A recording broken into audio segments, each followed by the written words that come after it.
Hello, this is Tony Heller from realclimatescience.com. Here's a story from 2 months ago out of Stockholm University. More damaging than previously thought, glaciers might not be able to recover from humans' use of fossil fuels. Glaciers are rapidly melting. Petermann is one of Greenland's few surviving ice shelves, and it's being closely monitored by experts throughout the globe. After Manhattan-sized icebergs broke off from the ice shelf in 2010 and 2012, leading Petermann to lose 40% of its floating ice shelf. Scientists are afraid that additional ice shelf breakdown or even collapse may hasten ice flow from the interior of the ice sheet. Ice sheet experts are concerned. Let's go back to the first sentence where they say the Petermann Glacier is being closely monitored by experts throughout the globe. So how would an ice sheet expert in South America monitor a glacier in Greenland? They would use satellite pictures, and we can do the same thing. Let's take a look at satellite imagery from NASA of the Petermann Glacier over the last 10 years. This was the glacial terminus in the year 2012. Now let's look at 2013. The glacier grew a little bit.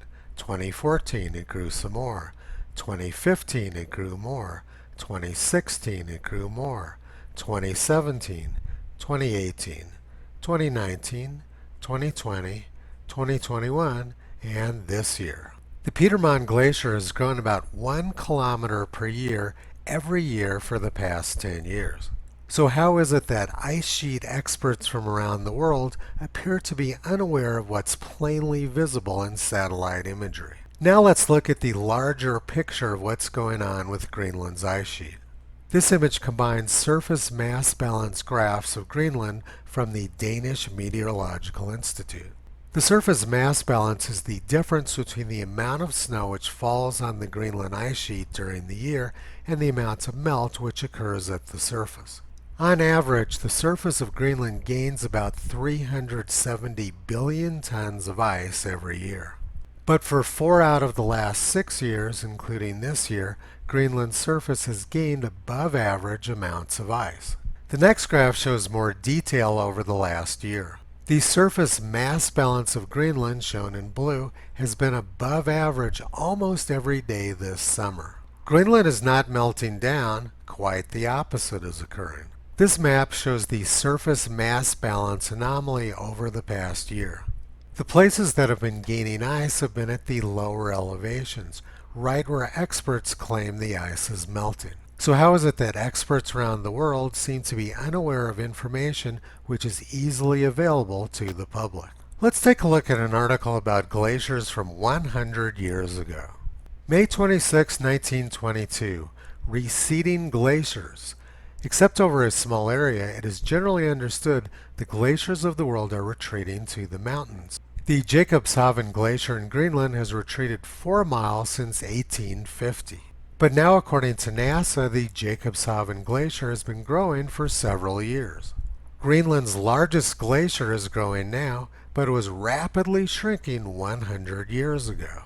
Now let's take a look at NASA's official global temperature graph. They show 1922, when glaciers were rapidly melting in Greenland, as being one of the coldest years on record. And they show recent years, when Greenland glaciers are growing, as being the hottest years on record. So according to NASA climate scientists, glaciers melt rapidly when it's cold, and they grow when it's hot. In other words, the NASA graph is not credible. Ice doesn't lie, but climate scientists do. Richard Horton, the editor of The Lancet, wrote a few years ago, "The case against science is straightforward. Much of the scientific literature, perhaps half, may simply be untrue, afflicted by studies with small sample sizes, tiny effects, invalid exploratory analyses, and flagrant conflicts of interest, together with an obsession for pursuing fashionable trends of dubious importance. Science has taken a turn towards darkness." His words are very important, but there's nothing wrong with science. The problem is with academia and the press. What we're seeing is a war on low-cost, reliable energy, which has nothing to do with climate and nothing to do with science. Toto's been pulling back the curtain on this scam for the past 14 years. You can visit him, Kyrie Caesar, Toki, and Upla on the web at realclimatescience.com.